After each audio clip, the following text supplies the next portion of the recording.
যে বাড়িতে আজকে এই দুর্যোগের মধ্যে কীর্তন আমার দুটো ভাই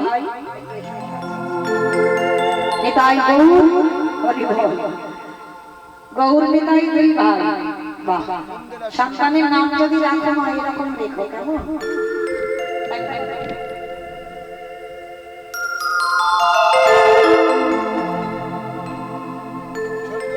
এই গৌর নিতাই এরা দুই ভাই আজকে বাবা মা নাম রেখেছে দুটো ছেলেকে আর আপনারা প্রত্যেকে এই যে বিভীষণেরও চরিত্র শ্রবণ করলেন রাবণ রাজারও চরিত্র শ্রবণ করলেন আজকে প্রত্যেকে আশীর্বাদ দেবেন এরা ভাই ভাই যেন এইরকম ভাই হয় যেমন রামচন্দ্র ভরত ছিল যেমন ভাই এরা যেন তেমন ভাই হয়ে থাকে যেন আমৃত্যুকালে যতদিন পৃথিবীতে থাকবে এরা যেন এইভাবে জীবিত হয়ে থাকতে পারে আর একটা নিবেদন আমার এই ভাইরা আপনাদের কাছে যাবে কারণ ভাইরা আমার আছে বলে আমি কিন্তু কীর্তন করাতে পারবো না এটা উচিত নয় কারণ এটা কলিযুগে প্রভু সেবা দিতে গেলে আগে দাঁড়ে দাঁড়ে মাধুকরী করতে হবে তবে আমার সেই প্রসাদ রবীন্দ্র সেবায় লাগে তো যাই হোক এদের পরিবারে যারা যারা আছেন আর এরা দুই ভাই অনেক কষ্ট করে সারা বছর ধরে পরিশ্রম করে এই হরিবাসরটা চালায় আপনাদের চরণে যাচ্ছেন আপনারা আশীর্বাদ করবেন এরা যেন প্রতি বছর কীর্তনটা করতে পারে যত দুর্যোগ হোক আর সবার কাছে একটা নিবেদন ওদের ভিক্ষা না চলে আপনারা কিছু কিছু দান করবেন কারণ এরকম ভক্ত জগতে খুব কম পাওয়া যায় কারণ এত কষ্ট করেও প্রতি বছর আমাদের মতো কীর্তনিয়াদের এনে কীর্তন গাওয়ায় তো যাই হোক যার যেমন সামর্থ্য ওরা যাবেন আপনাদের কাছে যার যেমন ক্ষমতা আছে ওদের ভিক্ষার চোলাতে একটু ভিক্ষা দেবেন কারণ একটা কথা মনে রাখবেন ওরা পেটে খাওয়ার জন্য ভিক্ষারি নয় ওরা ভগবানের সেবার জন্য ভগবানের জন্য ওরা ভিক্ষারি হয়েছে ওরা যাচ্ছে আপনাদের চরণে যার যেমন সামর্থ্য আপনারা একটু ওদের ভিক্ষার চোলাতে দেবেন কেমন প্রেম সে বলো নিতাই গৌর প্রেমা হরি বল হরি বল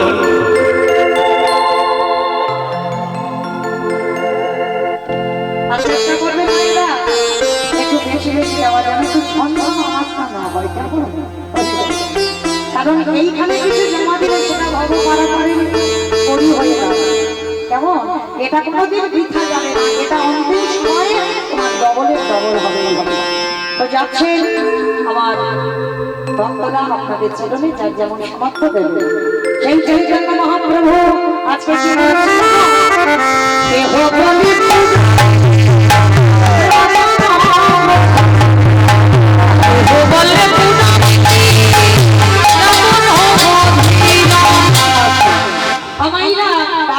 কিন্তু ধ্যানটা জানা দিতে থাকে কেমন একটু প্রেমে উলুধ্বনি দাও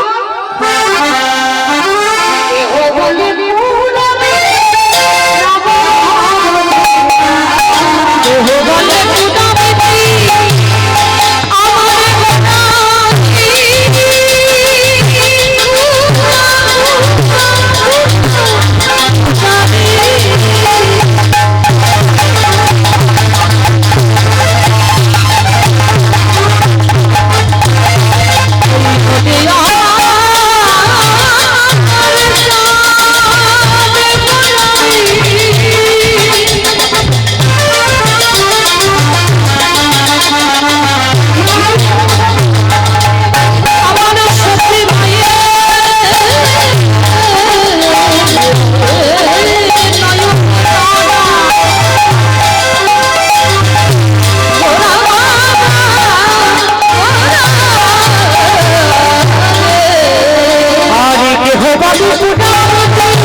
লীলা প্রকাশ হলো বাসুদেব সে কহে এইবার লীলা প্রকাশ হলো বাসুদেব বসে কহে এইবার লীলা প্রকাশ হলো বাসুদেব সে কহে এইবার লীলা প্রকাশ হলো বাসুদেব বসে কহে এইবার লীলা প্রকাশ হলো বাসুদেব ঘোষে কহে এইবার লীলা প্রকাশ হলো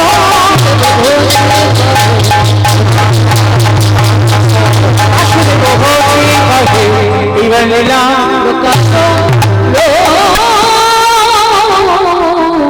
ও বাসুদেব বসে কহে সবাই চলে যাবো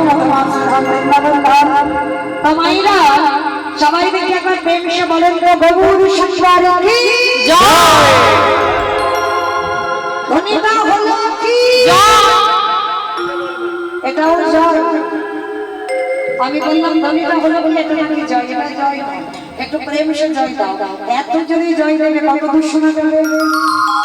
ক্যানিং নদী পেরিয়ে আর ওপারে হচ্ছে কুড়ালি পেরিয়ে উত্তর ভাগ পেরিয়ে বারাইপুর চলে যাবে। করা যাবে এত জায়গায় ঘুরতে আপনাদের জানি মানে যদি হৃদয়ে প্রেম ভক্তি দিয়েও যাওয়া যায় না, সোজা চলে যাবে সুরধ্বনি গঙ্গা। চলে না দেখে সবাই পিছন থেকে যাদেরকে আমি দেখতে পাচ্ছি না একদম, যারা পর্দায় শুধু দেখছে একবার হাতটা তোলেন তো দেখে একবার সবাই পিছন থেকে একেবারে সবাই হাতটা নিবেদন প্রত্যেকে একসাথে কেউ বাবা অর্ধেক কিন্তু নয়, চরণ ধরে নিবেদন সবাই সম্পূর্ণ একসঙ্গে আমার দাদা ভাই বাবা ভাবি যারা আছেন পিছনে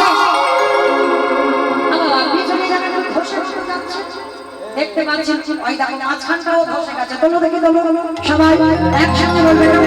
আর যারা যারা ইউটিউব করছে এবার একটু ওইগুলো ওই দিকে ঘর, কারণ আমার সঙ্গে সঙ্গে দেখা যাবে বোঝা যাবে কার হাত উঠতেছে আর কার হাত উঠবে। এরা তো দুদিন পরেই তো ছেড়ে দেবে, তখন দেখতে পাবে যে কীর্তনীয় মমিতা কীর্তনটা দেখি তখন হাতগুলো সবার দেখা যাবে। সবাই দেখি একবার একসঙ্গে প্রেম করো গৌর সংসারে কি নবদ্বীপে ভাবে কি সচ্চিদানন্দ নামে কি কৃষ্ণ প্রিয়া কি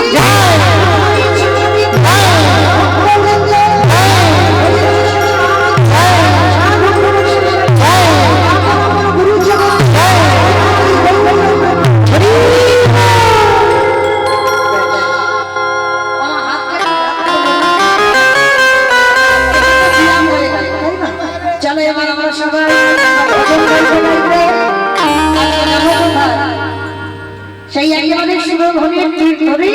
তবে আজকের একটা কথা বলেন, বৃন্দাবনে ঠিক যাওয়া হবে না। কেন হবে না? কারণ আমার উপরে একটা লীলার দায়িত্ব দেওয়া হয়েছে।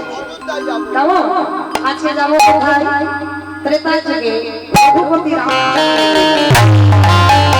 আজকের আমার উপরে দায়িত্ব দেওয়া হয়েছে আস্বাদন হবে ভক্ত সম্পত্তি উদ্ধার। যাওয়া হবে না,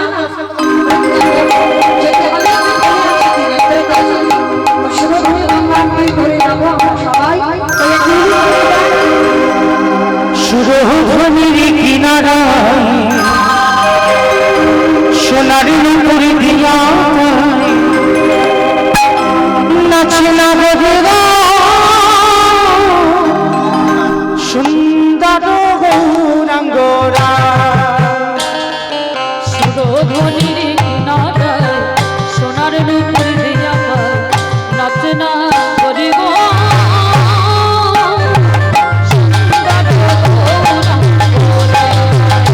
ওই সুরধ্বনির কিনারায় সোনার নূপুর দিয়া নাচে না বদরা সুন্দর গৌরাঙ্গরায়। ওই সুরধ্বনির কিনারায় সোনার নূপুর দিয়া নাচে না করি গো নাচে সুন্দর নাচে সুন্দর নাচে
দিলাম আর গিয়ে দাঁড়ালাম কোথায়?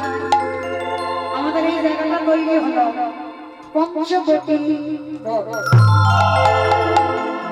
প্রেম সাকার বলো জয় জয় রঘুপতি রামচন্দ্র কি জয় জয় জয় সীতাপতি রামচন্দ্র জয় জয় জয় অযোধ্যাপতি কি জয়। চলেন আজকে আমরা এই পঞ্চবটির বন,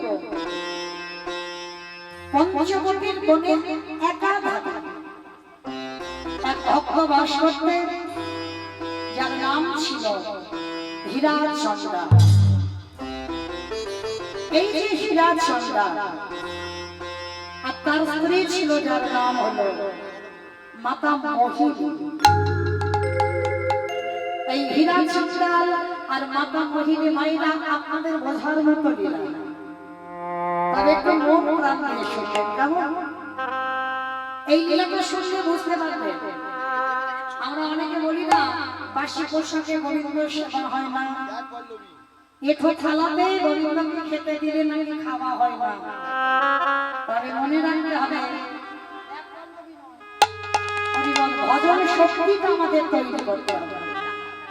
কি গো, যেমন তেমন ভক্ত হয়ে যাবো আর তুমি খেতে খেতে হরি বল হরি বল। ভগবানকে খেতে খেতে তুমি খাচ্ছ, খেতে খেতে ভগবানকে খেতে দিচ্ছ। সবরই সেই জায়গাটাকে তৈরি করো। সবরই কেমন ভক্ত ছিল, সবরই চরিত্রটাকে লক্ষ্য করো। তার প্রত্যেকটা লোমকূপের মধ্যে রাম সীতা ছিল, মানে রাম নাম ছাড়া সবরীর আর কিছু জ্ঞান চরিত্র কিছুই ছিল না। তার দেহে একটাই নাম, শুধু রঘুপতি রামচন্দ্রের চরণ সেবা। তাই সবরিত বিষয় ওইভাবে কোনোদিন ডুবে যায়। শুধু টাকা আমার, ছেলে আমার, সব আমার, এ ব্যাংকে টাকা রাখবো, ও ব্যাংকে টাকা রাখবো, এগুলো তো সবরই করে। ভালো করে ভাবতে হবে। অনেকে বলে এই তো মৌলাদি বলে গেল, এটো না করেও খেতে দেওয়া যায়। আমি এটো করে খাচ্ছি, ভগবানকে দিলে কি হবে? আগে বলেছে মৌলাদির ওই তো ইউটিউবে শুনলাম, বলে না এগুলো কথা নয়, এগুলো নিয়ম নয়। তোমার ভজন শক্তিটা তো তৈরি করতে হবে। সবরই কি করেছিল তাকে সেটা একবার লক্ষ্য করে দেখে। ভগবান জপতে তখনই পড়ে যায় প্রকৃত ভক্তের কাছে। তার প্রকৃত ভক্তটা তো হতে হবে। আমি কোনো ভক্তের ধার ধারি না, ভক্তের পোশাকও পরি না। এই যেমন অনেকে বলে তিলক মালা নিলেই কি ভগবান পাওয়া যায়, বলে আরে না, পাওয়া যায় না। কিন্তু তুমি যে ভগবানের দাস, ভগবান তোমাকে চিনবে কি করে যে তুমি আমার চরণের সেবা? কি বাবা, অনেকে বলে তিলক সেবা করলেই কি ভগবান পাওয়া যায়, মালা গলায় দিলেই কি ভগবান পাওয়া যায়।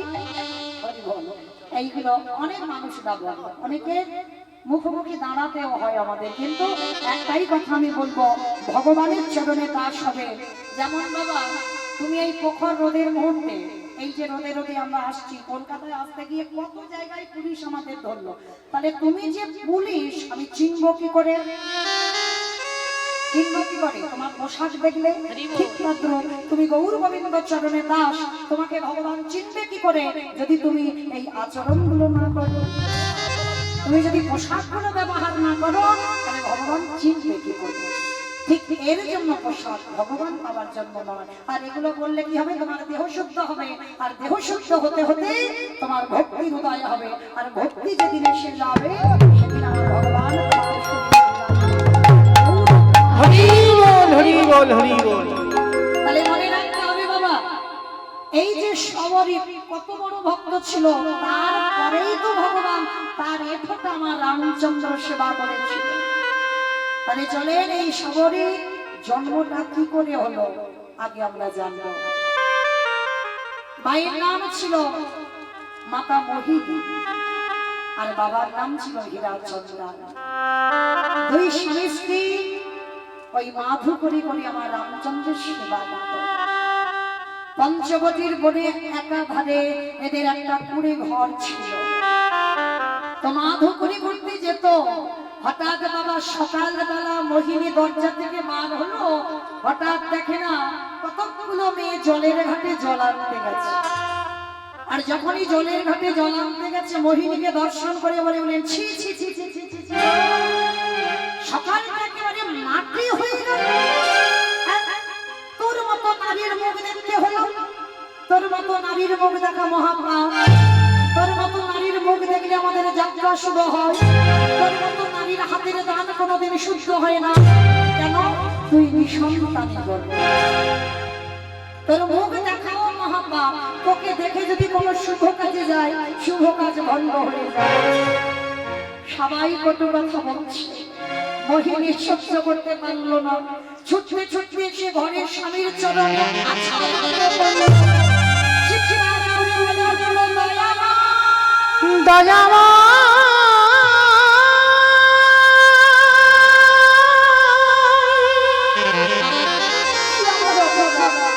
ও গো কৃপা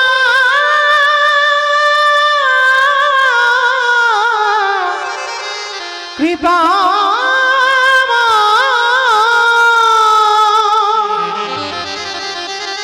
ও গো তুমি নাকি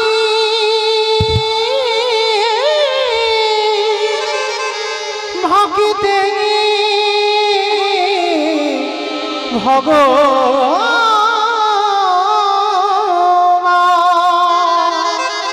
স্বামীর চরণে আছাড় দিয়ে পড়ছে। একে মোহিনী, তুমি আমার ঘরে পা ধরে কাঁদছো কেন?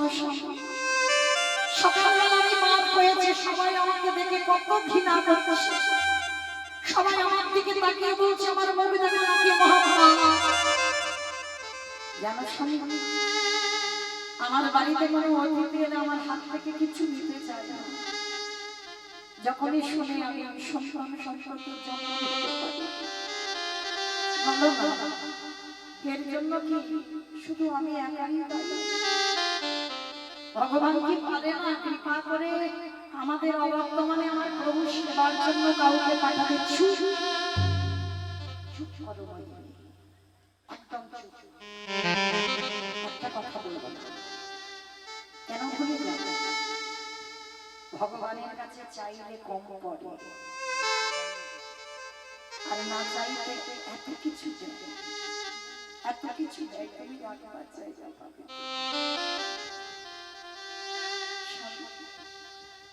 তুমি বলছো হ্যাঁ, আমি বলছি তুমি শুধু তাকে ডাকার মতো দেখতে চাও।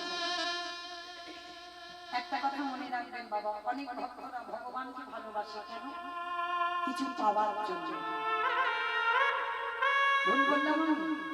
অনেক ভক্ত আছে, থাকবে আমার এটা দাও, ওটা দাও, সেটা দাও, দুটো নকুল দানা দেবে, এত চাই, এটা দাও, সেটা দাও, ওটা দাও। কিন্তু ভেবে দেখেছি ভগবান বলেছে গীতায় যে ভগবানের কাছে যদি কিছু চাইতে হয় একটাই জিনিস ছিল, সেটা হলো কৃষ্ণ প্রেম ভক্তি, আর কিছু না। এই বিষয়ে বৈভবে টাকা তোমার সুখ দেবে না। আজকে তোমার আছে, কালকে অন্য কারোর হবে। তুমি যে পরিবারকে এত ভালোবাসো, আজকে তোমার যে বউ আছে কালকে অন্যের বউ হবে। আজকে যে তোমার ছেলে আছে কালকে অন্যের ছেলে হবে। তাহলে কিসের কিসের ভালোবাসা? ভালো যদি বাঁচতে হয় একজনকে বাসো, সেটা হলো আমার গৌর গোবিন্দ চন্দ্র। পাঁচটি লক্ষ্য করে দেখেন বাবা, মা মোহিনীকে বলছে বারবার, হীরা চাঁদাল তুমি কেঁদো না, শুধু দেখে নাও, কিন্তু ফলের আশা করবে না। আর যারা যারা ভগবানকে দেখে কিছু চায়, মানে ফলের আশা করে, ভগবান একেবারে তাদের ডুবিয়ে মারে। ফলের আশা করতে নেই, ভগবানকে ভালোবাসতে। মোহিনী, আমি তোমার স্বামী, তুমি আমার সহধর্মিণী, কান খুলে শুনে নাও। এই সহধর্মিণী তাকে বলে, এই আপনারা আমরা এতগুলো নারী আছে, এতগুলো, আমিও একটা নারী, আমরা বউ হয়েছি, আমরা স্ত্রী হয়েছি, এতগুলো মেয়ের মধ্যে একটা মিলবে কিনা সন্দেহ। সহধর্মিণী, সহধর্মিণী তাকেই বলে যে স্বামীর ধর্মের কাজে সাহায্য। স্বামী যদি পূজায় বসে তুলসী পাতা এনে দাও, চন্দন ঘষে দাও, তাই তো? স্বামী যে জল খাবে এটা বলতে লাগবে না। তুমি যদি সহধর্মিণী হও, আগে থেকে বুঝতে পেরে যাবে যে স্বামীর পিপাসা লেগেছে। যেটা করেছিল মর্তের মাটিতে মহাসতী অনুসূয়া। কোন মন্ত্র নয়, একটা মন্ত্র জপ করে ব্রহ্মা বিষ্ণু মহেশ্বরকে পুত্র রূপে কোলে পেয়েছিল। ওম পতি পরমেশ্বরায় নমঃ। স্বামীকে ভালোবেসে ভগবানকে চিরতরে পেয়ে গেল। তাহলে বাবা সেরকম সমাজে নারীও নাই আর সেরকম স্বামীও নাই, তাই না? যে স্বামীর চরণ সেবা করে তুমি যে ভগবত প্রাপ্তি হবে, সে স্বামীও জগতে পাবে না আর সে স্ত্রীও জগতে পাবে না। হীরা চঞ্চল বলেছিল, মোহিনী তুমি আমার বউ নয়, তুমি আমার স্ত্রী নয়, তুমি হলে আমার সহধর্মী। চল আর সময় নেই, কান্নাকাটি করো না, আমাদের আরতির সময় হয়ে গেছে। চল তুমি আমার আরতি জোগাড় করে দেবে আর আমি বসে আরতি করবো। দেখবে বাবা, এটা আমার কথা নয়, এই যখনই স্বামী স্ত্রী বসে জীবনের সেবা করবে, জীবনে ভজন করবে, সে পরিবারে যে কত তৃপ্তি কত আনন্দ, সেটা আর অন্য কোনো পরিবারে পাওয়া যায় না। যদি তোমার স্বামী আরতি বসে, তোমাকে গুছিয়ে দিতে হবে, আরতি জোগাড় করে দিতে হবে, তবেই তুমি তার ঘটকে হয়ে তুমি ধন্যবাদ ধন্য। তো আজকের হীরা চাচা আর মহিম ঠিক এমনই জীবন ছিল। প্রতিনিয়ত স্বামী স্ত্রী দুইজনে বসে ভজন সাধন, আর ওই ভজন সাধন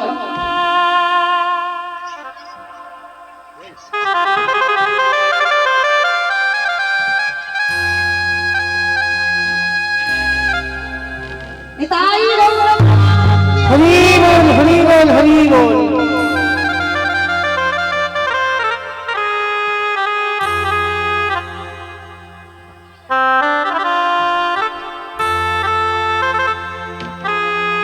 এদেরই বংশের প্রদীপ আশীর্বাদ করে পরবর্তী দিনে ওর বাবা মা ঠাকুমার অবর্তমানে যেন ও এই অনুষ্ঠানটা চালাবে।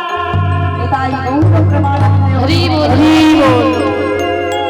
তো আজকে হীরা চঞ্চল মাতা মোহিনী দুইজনে বসে মন্দিরের সেবা পূজা করে। দয়াময় তুমি কৃপা করি আমার ঘরে কাউকে দিও, আমার জন্য নয়, আমার প্রভুর সেবার জন্য।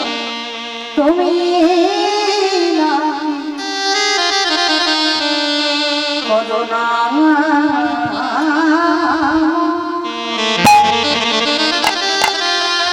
করুণা